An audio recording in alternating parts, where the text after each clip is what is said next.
Lander got changes in the dashboard design, gained connectivity, and lost the flex technology in the engine. Is it still worth investing in this motorcycle? In this video, I'll tell you everything about it.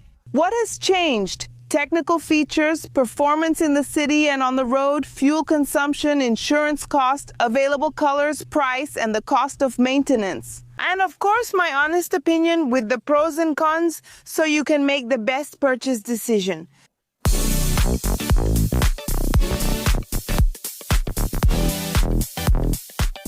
I'm Amanda Pagliari. This is the Motoplay channel, the most charming in Brazil, and it also brings you the best two-wheel reviews on the internet. So go ahead and hit the like button and subscribe to the channel so you don't miss any videos.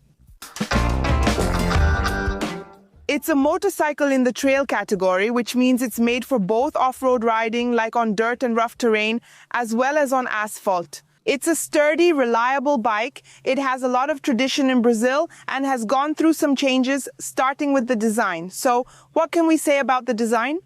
The bike looks sturdier now, so you have these much larger plastic fairings here, right?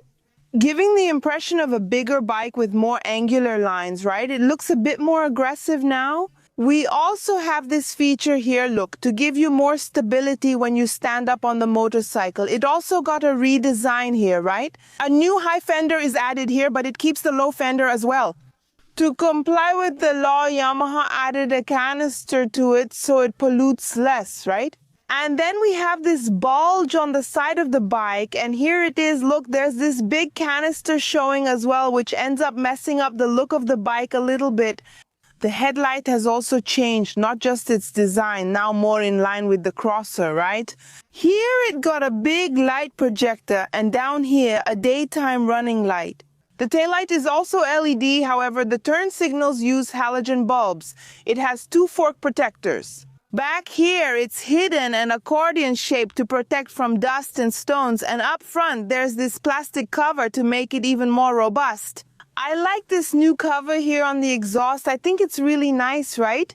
Everything is darkened. Even here, it hides the high exhaust. I thought that was really cool. The height hasn't changed. It's still 87.5 centimeters here from the seat to the ground. I'll get on so you can see. Take a look. I'm 177 centimeters tall and can put both feet on the ground. But don't be fooled, it's a tall motorcycle, so it's ideal for you to take a test ride or at least sit on it at the dealership to see if you can reach the ground with your feet. Riding position. Here, my legs fit well against the tank. I really like this new design. It's very comfortable to ride. Look, and the position of my arms is also very interesting. See, I can ride without much difficulty. The rider's foot peg lacks a rubber finish and instead has small studs designed to provide your shoe with a secure grip, especially off-road. The passenger's foot peg, on the other hand, is retractable and has a rubber finish which provides more comfort by reducing the vibration for the feet of whoever sits back here. And speaking of the seat, we have a single seat here with two levels, okay? The texture of the seat is the same throughout. Both for the rider and the passenger, there's a lumbar support here that helps provide more stability for whoever sits in the rider's position, and the foam is, well, decent. I'll tell you later on the road how I felt riding it over long distances. And back here, we have the passenger handle in aluminum, which looks really nice. And if you want to equip and protect your investment, my tip is to use Scun accessories, which are very high quality and durable. And they have a complete line for you to put on your Lander 250 ABS connected. Like, for example, saddlebag racks, center stand fender, anti-spray and rear fender, skid plate, hand guards, and engine guard with advanced foot pegs. Do you rest during trips? License plate reinforcement, top case support, side case support, frame reinforcement, tall polycarbonate windshield, and various cases, both in aluminum and from the economy line. SKUN has several accessories for different types of motorcycles, from scooters to big trail bikes, so it's worth checking out the SKUN website to see the accessories for your motorcycle. Just click the link in the description or point your phone's camera at the QR code on the screen, and that's it. You'll learn about the full SKUN lineup, and I'll list some lander accessories in the video description. Music, Zanotto. Regarding the weight, due to the changes and also the canister and everything else, it gained 3 kilos and now it weighs a total of 156 kilos. In other words, considering its fluids and its fuel tank, which has a capacity of only 13.6 liters of gasoline, it's no longer flex. This engine here now only runs on gasoline, and speaking of the engine, it's the same one we already know. Renowned, this 250 engine from Yamaha with a lot of durability is a good engine in terms of the cylinder. With 249 cubic centimeters and 20.9 horsepower at 8,000 revolutions per minute, the power increased just a little. Before it was 20.7 horsepower on gasoline, and now it's 20.9. It was the same power you had with ethanol in the previous version. As for torque, there were no changes. 2.1 kilogram force meter at 6,000 revolutions per minute. The change here is in the torque, which now comes in 500 revolutions per minute earlier.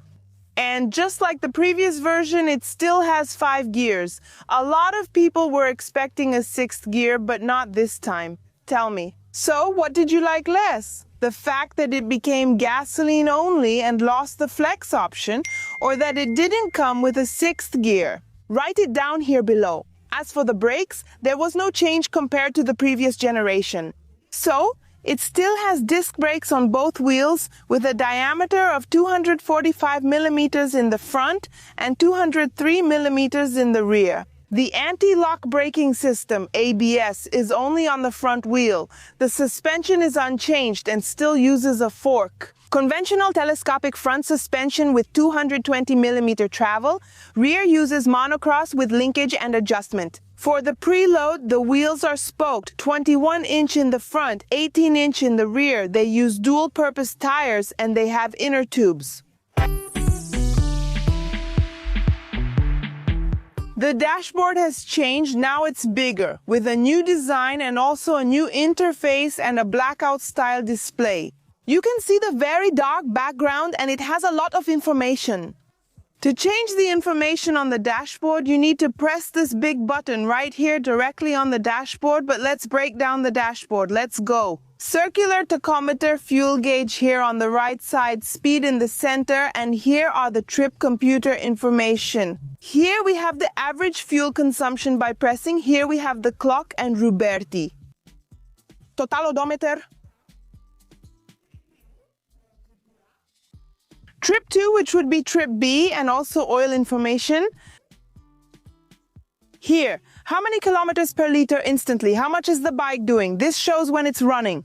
And we just don't have information, for example, about the range or the battery voltage. Only this information. We turn it on here, and that's all that shows up here, except for a few warning lights. When you use the turn signal to the left or right, it activates the bike. There's no hazard light. And it has a cool feature, which is connectivity. With the Y-Connected app, you can see maintenance information, user rankings, and more. Plus, you can record, save, and share routes. However, this dashboard doesn't provide any kind of map or navigation, turn by turn, and it still doesn't have a gear indicator. And to protect your Lander's dashboard from any other motorcycle, my tip is to install ProTel films on your bike's dashboard. After all, I'm sure your phone has a screen protector, so why wouldn't you put one on your bike, which is much more expensive? ProTel films don't use glue. They use the same electrostatic technology as cell phone screen protectors. And the kit comes fully complete for you to install with everything you need. Just follow the installation instructions and that's it. The films protect against damage caused by scratches, dust, sunlight, and wear over time. They don't come off with water, help hide existing scratches, and don't leave fingerprints. Guys, I'm shocked. It's like a whole new panel. Look how beautiful it is. It's almost a shame to take it off, right? But a lot of people wonder if removing it will damage anything, but actually it doesn't. You come here, look, pull it, and look, it's back to how the ugly panel was before. Look at how it is. It's dull, all scratched up. Guys, it's wonderful. My suggestion is that if you got a brand new motorcycle, go ahead and put the film on to protect it, because when you resell it, it'll be worth more. And if you got yours already used, or if yours is scratched, put it on anyway. At least you won't have to keep seeing scratches all the time. And if you need to remove it, it will come off without damaging or leaving any residue. It's really worth installing because besides protecting the panel, it adds value when you resell it. And who knows, maybe you'll even be able to sell your motorcycle for more than the FIPE table price, right? The panel is the first thing people notice. If it's scratched or damaged, your motorcycle's value drops, trust me. The cost of investing in this film is very low compared to the benefit you'll get. Don't waste time. To buy, just click the link in the description or point your phone's camera at the QR code on the screen. And of course, use my discount code Amanda20 so you can get an even better price on your film. Have you already shared this news with your friends? The left side buttons include the horn and turn signals. Here is the high beam button, and here is to turn on the parking light, and also back here, the flasher. And on the right side, we have the button to cut off the engine power, and here the ignition button, and neither of the levers have adjustment. And here, right above the dashboard, we have a 12-volt socket, but you need an adapter to recharge your cell phone or other belongings. It also includes a cover to keep it dry in the rain. And now that I've already shown you everything about the new Lander 250 ABS connected, it's time to ride it through the streets of São Paulo, go through traffic, and also hit the road. And finish the video with the positive and negative points. If you're finding this video super complete, how about leaving a like? You help me a lot and motivate me to make more videos like this. Now come ride with me.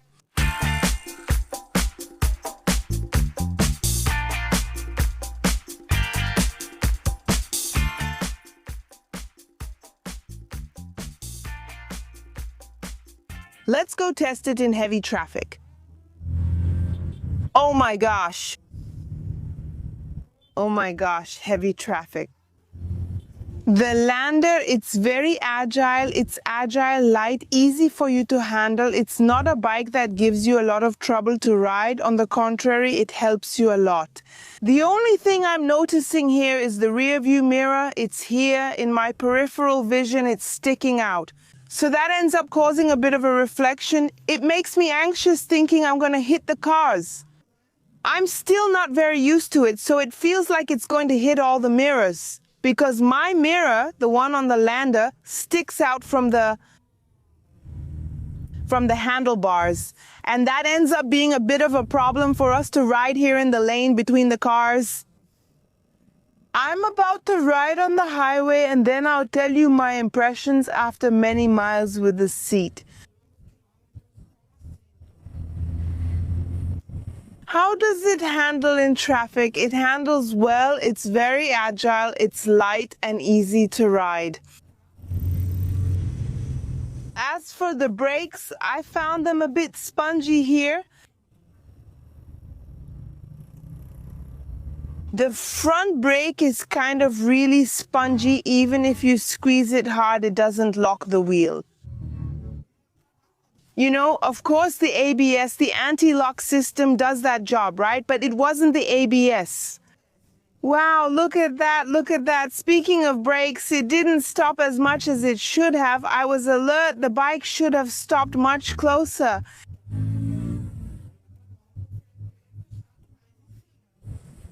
Yeah, so look, there's something I wanted to show you. It's in neutral, see? I turned it off here, then come here. Okay, then I cut it here, see? I have to put it in neutral to start it. It won't start in first gear, even with the clutch pressed. Wow. I kept trying to start it at another time and it wouldn't start. I said, oh my God, then I put it in neutral and then it started, which is weird to me. You know why? Because sometimes it dies then, geez. In traffic, in a rush, you'll even try to find neutral. Wow, who hasn't spent half an hour trying to find neutral all twisted up? Low to medium revs. So it's an engine that's more urban. It's an engine with 5 gears. I'm gonna test it on the highway and I'll let you know. Regarding vibration, it doesn't eat up the lane, but it's an engine that's really made for the city. It's really responsive, so you can accelerate, overtake, and have a comfortable ride. And on those bumpy city roads, right? Sometimes there are streets and neighborhoods with more potholes than the countryside. And besides that, we have back problems, right? So a trail bike is the way to go, for example. Look, these bumps here, wow, it's great. The bike absorbs the impact. Look, these bumps here, the bike. It does really well, the Lander. It's perfect in that regard. The suspension is really good. It was already good, right, in the previous versions, and it stayed that way in this new version. Generation, I don't know how you want to call it. Yeah, I don't think it's a new generation because it didn't change, right? A lot of it is the engine, really. Only the design changed, so I wouldn't call it a new generation. But we do have a new version on the market, Lander Connected. Oh, I'm not going to ride with a passenger in this test, but in the city, with a passenger, it does the job. We're on the road here. Let's see its top speed. I'm already telling you, but it's in the city. I can say that Lander is approved. There's almost no vibration in the city and it doesn't heat up the foot peg here. It's comfortable. The rear view mirror gives great visibility. It works, right? Look, it's right here, guys. Almost a hand's width, almost a closed fist from Mandinia. It's in a good position, guys. The rear view mirror is high. I'm not going to lie to you, but even so, it makes you nervous because you think you're going to hit it, right? Because it goes past here, my measurement is my hand, right? Then you end up by reflex thinking you're going to hit it. But anyway, guys, when we got to the city, there was traffic, a mess. Now let's hit the road with her, wow, and finish the video with the positive and negative points. But first, a little more lane splitting. Look, I tried to weave through here, but the guy didn't let me. How mean with the tricks. Look, São Paulo is like this. We keep searching for spots. They close this section, and the exit I'd use on the right is blocked, right? They closed it. We keep finding our way, but that's how it is. Now, yes, let's hit the road, and well, here on the road, let's try its top speed. 141? Will it reach it? 150, yeah, that was going downhill with a tailwind at 141 now on the straight, accelerating all the way. 132. Yeah, guys, on the road, there's no way around it. It's that slow and steady pace, always. Don't expect great performance, especially since the 6th gear didn't come, right? So here we have a motorcycle really pushing it, right? So we have 5th gear, which is going full throttle, and that's its performance. 125, 120 in speed cruising, and without you having to push yourself too hard? If you really push it, you can reach 130 or 140, but only downhill. That's because they're without luggage, without a passenger, yeah. So if you add more weight here to the Lambda, it's going to drop. There's no way around the performance. And guys, but that's it. Vibration. It gives a little bit of vibration in my hands. But the cool thing is that the rear view mirror here doesn't shake, right? I thought it was cool that I didn't lose rear view mirror visibility. My feet get a little bit of vibration, but I think it ends up being more in my hands, even though it doesn't have the little rubber piece, right? On the foot peg. In this video, I'm not going to do the test on dirt, okay? But it does really well on dirt, off-road. It's good for riding, standing up, so rest assured it has great performance. I'm finding the seat a little hard. Yeah, so on long trips, it's going to get tiring. There's no way around it. We didn't have any improvements or upgrades to the seat. If you're thinking about traveling long distances with this motorcycle, you'd better look into the seat situation, okay? So that's it. On the road, don't expect great performance. The top speed I got was 141 if you managed more, right? Write down here if you got a higher top speed. Now let's wrap up the video with the pros and cons. The Lander is mainly designed for off-road riders, especially those living in the countryside, on farms or ranches where you'll use dirt roads. This bike will suit you very well. And also on asphalt, because there are a lot of cities out there, a lot of streets that have more potholes, right? Even paved roads have more potholes than off-road trails. It's also meant for that person who will ride in heavy traffic with a lot of agility, someone who wants a bike to get around in heavy traffic. I do recommend the Lander. Yes, I recommend it for beginners. The engine isn't scary. It's not a bike that's going to surprise you in a bad way. However, the only caveat is regarding the height. So if you're short, then I don't recommend you start with a motorcycle where you can't put both feet on the ground. You can definitely ride on the road, of course you can, as you saw, slowly but surely, but I would recommend it, yes. 70 in the city for urban use and 30 on the road with a passenger. Performance will drop. There's no avoiding it since it's a slow, steady pace. It's also recommended for those who want to work with it. There's the seat I mentioned to you, which is a bit uncomfortable, but when it comes to ergonomics, it's very comfortable, so it can be recommended for those who are going to work with apps or even as a delivery rider or motorcycle taxi. It can definitely do very well. And if you think the Lander is a good option for you, how about investing and getting your own Lander? No interest, no down payment, and with promotional installments of $278.88 in the accelerated consortium. Did you like the tip? I thought it was great, guys. A consortium works if you use the right strategy with the right group and at the right rate. For example, Mandinia here has a real estate consortium, and I think it's worth it as long as you do it with the right person. That's why I'm going to recommend Pablo, my friend, who knows everything about consortia and will come up with the right strategy for you. And this promotional installment is only for my subscribers. So just click the link in the description or point your phone's camera at the QR code on the screen. It's Pablo's personal WhatsApp. He'll only assist my followers and will give you his full special attention. You don't have to pay anything. Just send him a hi now. Say, hi, I want this motorcycle. I came from Amanda's channel. You have to say you came from my channel. So you can secure the promotional installment and get your Lander, another motorcycle, a car, or even the home of your dreams seriously. You don't pay anything to talk to Pablo, and you can leave with the right strategy to get what you want now, in 2026, can you imagine? Then you come back here to thank me, call Pablo here, and that's it, speed up your dream.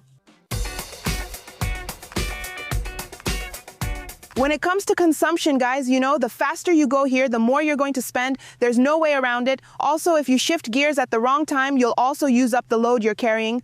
There are a few variables, right? For me, it's city and highway. She got an average dashboard consumption of 27 kilometers per liter, but I know there are people who can get up to 30 kilometers per liter. So, it's a fuel-efficient motorcycle. This engine has always been fuel-efficient. Now tell me in the comments if you have a new Lander. Write down below the fuel consumption you get with it. It's also targeted for theft. Look, in Brazil, people are even stealing bicycles, so my tip is to get insurance. So, what was the insurance quote value? I always use Protect Me Insurance Broker since they offer Brazil's lowest rates. My cars and motorcycles are all insured with them. I always recommend it to a lot of followers here on the channel, and everyone thanks me for paying less. Besides being the cheapest in Brazil, you get the quote instantly. Look how great this is, and I'm getting the quote right here. The cool thing is, Protect Me is a broker, not an insurance company. They sell insurance from companies registered with SUSEP. So, you can trust it. It's not vehicle protection. Several options just appeared, which surprised me. There are several insurance companies, and not just several companies, but also several types of coverage. Are you unsure which coverage is best for you? Just click the WhatsApp button and talk to the Protect Me team. Okay, guys, by the way, a lot of people ask, why is Protect Me cheaper?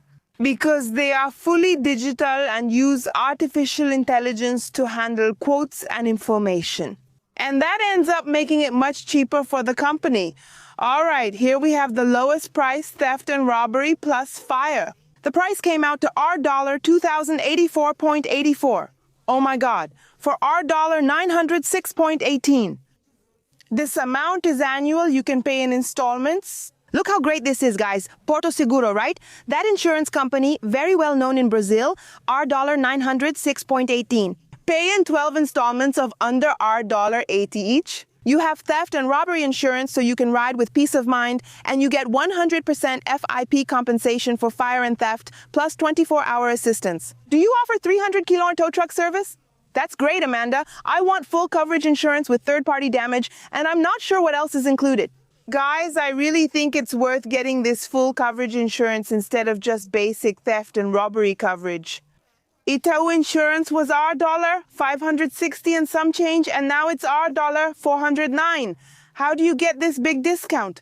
You just need to click the link in the description or point your phone's camera at the QR code on the screen. Here, the link and the QR code will already have the discount. You'll see the full price in red and the discounted price. It's from our channel. And look, you have a deductible of our dollar 529.00 for vehicle repairs in the case of the Lander. And it covers theft and robbery. Both FIP and total collision loss are 100% of the FIP plus our dollar 5,000.00 for material damages and our dollar 20,000.00 for bodily injuries. Along with a 200 tow service, you get 24-hour assistance and flood coverage. That's great. This is an annual amount and you can pay in up to 12 installments. Isn't that great? I always say so. Protect Me is really good, it's cheap, it's easy, and there's no bureaucracy. Just click the link or point your phone's camera at the QR code that you see on the screen. And get your quote with no obligation. You'll be surprised with Protect Me. Clicked, quoted, done. I'll discuss the pros and cons of the new Lander 250 ABS connected. This is just my opinion, not absolute truth. You have every right to agree, disagree, or even add your own thoughts as long as you use the comments respectfully. But first, you absolutely have to be subscribed here to the Motoplay channel. That's right, you can subscribe or click the subscribe button. It's free. Then you can comment as much as you want. Let's start here with the positive points. I'll discuss the engine. It's not a particularly exciting one.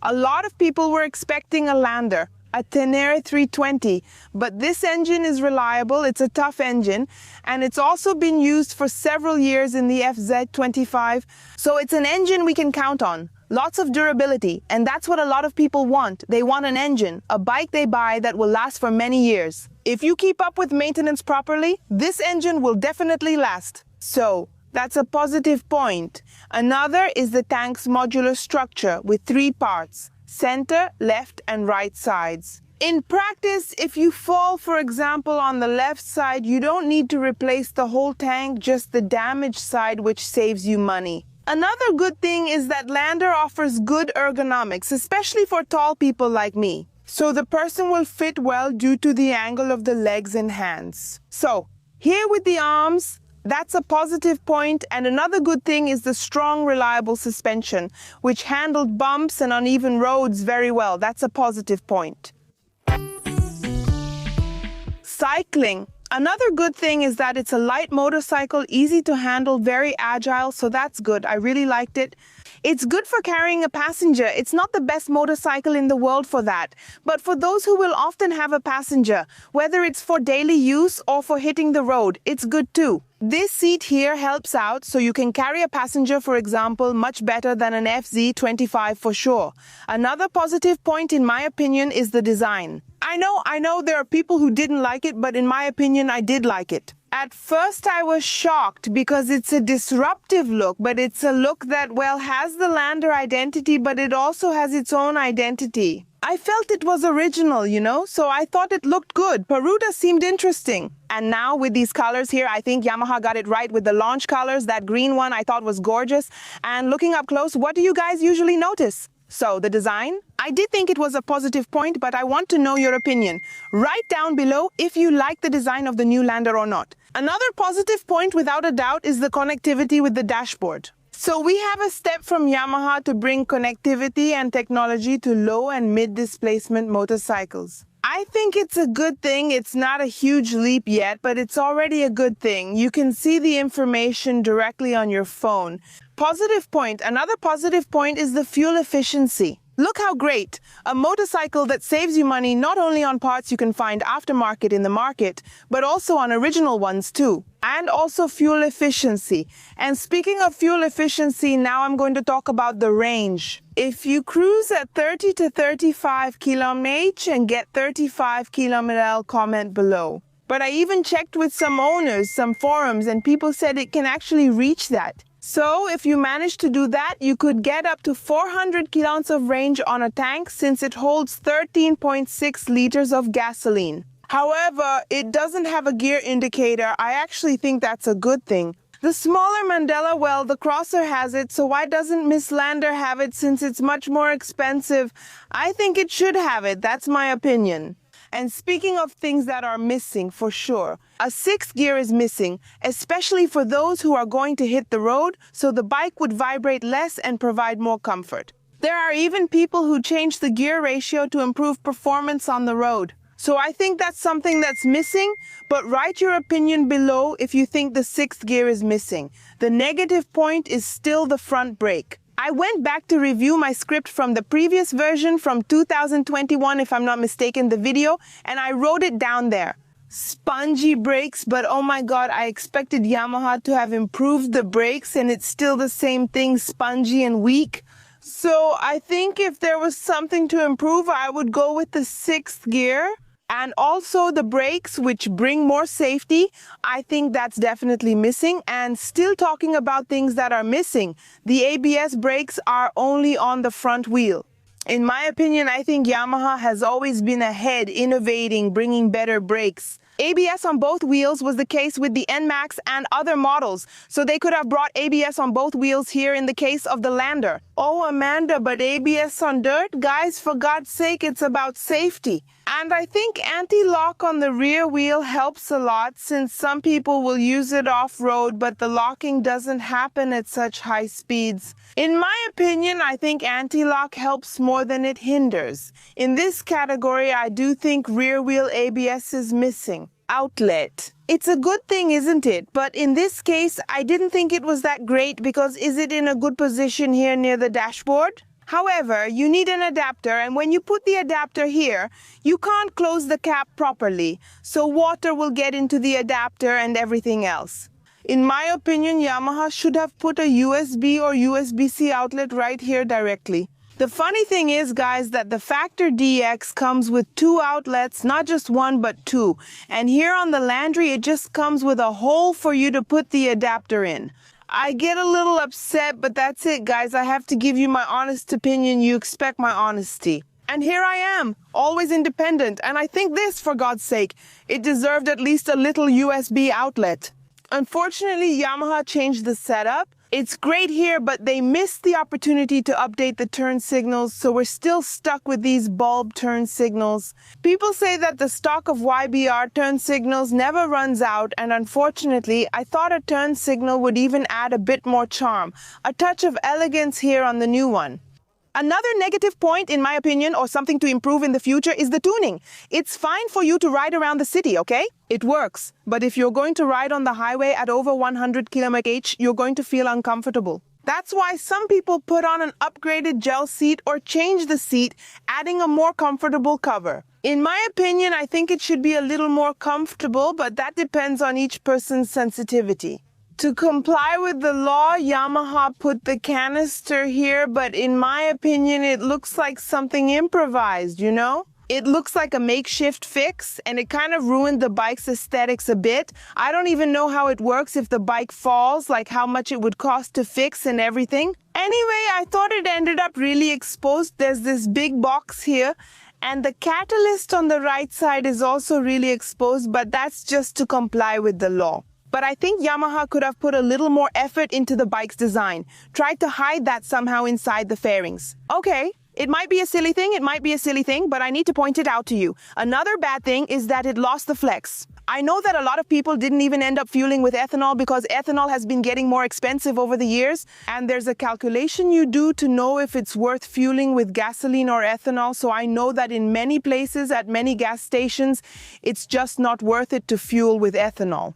But in my humble opinion, I think Yamaha was also one of the pioneers in introducing flex technology. Alcohol or ethanol or gasoline in any proportion. That was really cool, and some people could only afford to fill up with ethanol instead of gasoline, but Yamaha eventually removed that option. So, since I used to list the flex as a positive point, now I'm going to list it as a negative point, another negative point. It might seem like a silly thing, but it really annoyed me. The bike only starts if it's in neutral, that's right, even with the kickstand up. You squeeze the clutch like you normally would on a bike, you try to start it and it doesn't start. You must find and shift to neutral before pressing the ignition button, which I find a bit inconvenient. Picture yourself in the city, your bike stalls, and you have to restart it in traffic while everyone honks. That's not normal. You squeeze the clutch, shift gears, and go, but not with this bike. You end up searching for neutral, often can't find it, so it just gets in the way.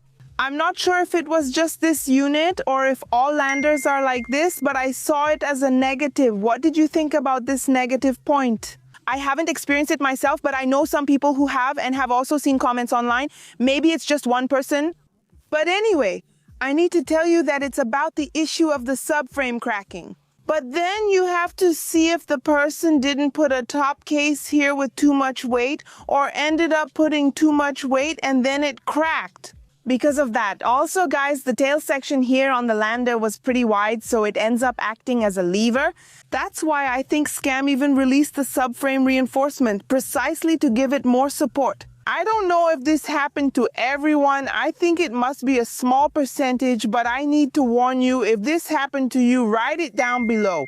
It even happened to people I know, personal friends, so I need to tell you about it. But I admit that most people, more than most people I know who have a lander, didn't have this problem. But since I saw that this is something many owners talk about, I brought it up for you. But write down here if you know someone who went through this or if you have gone through it yourself. So, in your opinion, did Yamaha get it right or wrong? Updating the lander, write down here about the design, the missing front basket, gear indicator, and everything else. And also tell me if you have any positive or negative points about the new Lander 250 ABS connected. And it's available in 4 colors with a suggested retail price starting at 28,990 reais and Zanotto.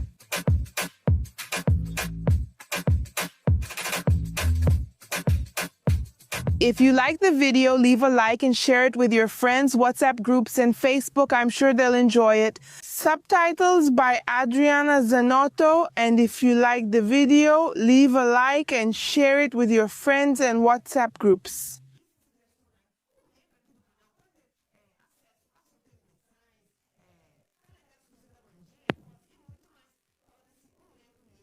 I'm sure they'll like it. Subtitles by Adriana Zanotto.